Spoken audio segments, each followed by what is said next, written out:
కాకుండా దానికి అవసరమైనటువంటి చర్యలు తీసుకోకుండా ఇప్పుడు ఒకటే సార్ మనకందరికి కూడా తెలుసు ఆ ఢిల్లీ రైల్వే స్టేషన్ లో 18 మంది చచ్చిపోయినప్పుడు కావచ్చు, కుంభమేళాలో 30 మంది చచ్చిపోయినప్పుడు కావచ్చు, ఐపీఎల్ ఇది జరిగినప్పుడు 11 మంది చచ్చిపోయినప్పుడు, కరూరులో 40 మంది, అంతకు పూర్వం శబరిమలలో చనిపోయినప్పుడు కావచ్చు, ఇవన్నీ మనం వింటూనే ఉన్నాం. శబరిమలలో అయితే 100 మంది చనిపోయింది. అత్రాసులో ఒక బాబా ఎవరో ఆయనది వచ్చినప్పుడు కూడా ఇదే మాదిరి ఒక 100 మంది చనిపోయినటువంటిది మనం చూసాం. ఇట్లాంటి ఘటనలన్నీ మనకు ఏమని నేర్పిస్తున్నాయంటే మతపరమైనటివి లేదా ఈ స్పోర్ట్స్ రిలేటెడ్ గా ఉన్నటువంటివి ఆటలు, అదే రాజకీయ సభలు, ఇవి విజయీ సభ అదే కదా. మన తమిళనాడులో 40 మంది చనిపోయారంటే మేము అంత ఎక్స్పెక్ట్ చేయలేదు అని వాళ్ళు అని ప్రభుత్వం అని అర్థం పర్థం లేనటువంటిది కదా. నేను అనేది ఇక్కడ ప్రత్యామ్నాయం మురళి గారు ఒక్క నిమిషం, అర్థం అర్థం కాదు. 40,000 మంది ఊహకు అందని మీరు 5 లక్షలు రాలేదండి. మీరు ఊరికి అంకెలు కారణి చేయొద్దండి. 5 లక్షలు రాలేదు, 5 లక్షలు రాలేదు. 5 లక్షల మంది వస్తే తిరుపతి జనాభా అండి మురళి గారు. 5 లక్షలు తిరుపతి జనాభా. దయచేసి అంకెలు అంకెలు అంకెలు ఇప్పుడు చెప్పండి. నాకు తెలుసు, 5 లక్షలు చూపించండి. ఊరికి అంకెలు చెప్తే ఎలా చెప్పండి, ప్రజలు కన్ఫ్యూజ్ చేస్తే ఎట్లా? నేను 5 లక్షలు కాదు, నేను వింటున్నాను. రాజీనామా చేస్తావా చెప్పు, నువ్వు రాజీనామా చేస్తావా? 5 లక్షల మంది నిరూపించు. ఒక్కరోజు 5 లక్షలా? ఒక్కరోజు 5 లక్షలా? ఒక్కరోజు 5 లక్షలు.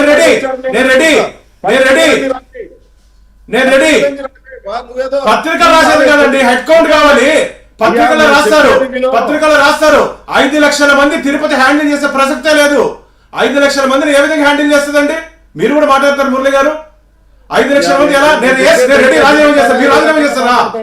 మీరు రాజీనామా చేస్తారని చెప్పండి, నేను చేసేదానికి రెడీ. ఊరికి అంకెల గారిని మాట్లాడద్దండి దయచేసి. 5 లక్షలు రాజీనామా చేయొద్దు. ఎవరి బాధ్యతలు ప్రజల తరఫున భక్తుల తరఫున ఎవరి పని వాళ్ళు చేయండి, రాజీనామా చేయొద్దు. కానీ ఓకే 5 కాకపోతే 4 అనుకోండి. సాగర్ మురళి గారిది అయిపోయింది. మురళి గారిదే తయారైపోతే ఏమవుతుందంటే, ఓకే మురళి గారు ప్లీజ్ కంక్లూడ్. ఇప్పుడు జగన్మోహన్ రెడ్డి కూడా ఇదే రకంగా వినడానికి ఇష్టపడకుండా ఎట్లా ప్రవర్తించినాడు చూసి ఏ రకమైన జగన్ తో పోల్చకండి. ఇప్పుడు ఊరికే నేను చెప్పే విషయాన్ని దాంట్లో ఉన్నటువంటి వాస్తవికత ఏందనేది కూడా చూడకుండా ఊరికి అర్థం పర్థం లేని చర్చకి వస్తే దానికి అది మంచిది కూడా కాదు. నేను ఇక్కడ అనేది ఏమంటే భానుగారు వదిలేండి, దాన్ని వదిలేండి. డిబేట్ వచ్చినప్పుడు వస్తా ఉంటాయి, వదిలేండి. కానీ మురళి గారు ప్లీజ్ కంక్లూడ్. మురళి గారు సాగర్ ఆగబ్బా, ఆయన అయిపోయి. మురళి గారు కంక్లూడ్ ప్లీజ్. విషయాల్లో ఏమన్నా ఉపయోగపడేది ఏమన్నా ఉంటే దయచేసి బోర్డు పరిశీలన చేయండి. నేను బోర్డులో లేను, భాను ప్రకాష్ రెడ్డి గారు బోర్డులో ఉన్నాడు. Very good okay.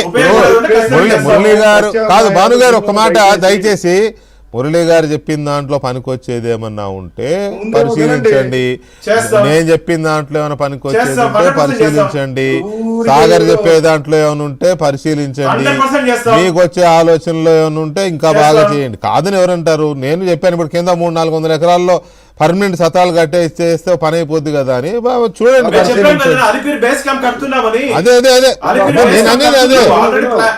నేను అనేది అదే నేను కాదనట్లా, పరిశీలించండి అని అంటున్నాం. Right Sagar please conclude finally. Murali గారు చెప్పండి, మీరు కంక్లూడ్ చేయండి. మురళి గారు నేను కంక్లూడ్ చేస్తాను. నేను ఏమంటానంటే సార్, తిరుపతిలో ఉన్నటువంటి తొడ, ఇప్పుడు ఉదాహరణకి విశాఖపట్నంలో కైలాసగిరి లాంటి ప్రాంతాన్ని అభివృద్ధి చేసింది తొడ. ఇప్పుడు విశాఖపట్నంలో రద్దీ అంతా కూడా కైలాసగిరి బీచ్ ఇట్లాంటి అనేక ప్రాంతాల్లో మ్యూజియం ఇవన్నీ తుడా డెవలప్ చేసింది. తిరుపతిలో ఆ రకమైనటువంటి తుడాకి ఏమైనా అట్లాంటి యాక్టివిటీ ఉందా? రియల్ ఎస్టేట్ వ్యాపారం చేయడము, లేదా ఉన్నటువంటి భూములన్నింటినీ పీపీపీ పద్ధతిలో కొనుగోలు చేయండి, ఇట్లాంటివి చెప్పడం ఒక్క ప్రాజెక్ట్ ఏమైనా ఉందా? నేను భాను ప్రకాష్ రెడ్డి గారికి సూచించేదేమంటే, మీరు ఇన్ఫ్లుయెన్స్ చేయండి, బోర్డు తుడా చర్చించండి, ప్రభుత్వంతో చర్చించండి. విశాఖపట్నంలో 100 రకాల ప్రాజెక్టులని తుడా నిర్వహిస్తా ఉంది. సరే, అది ఒక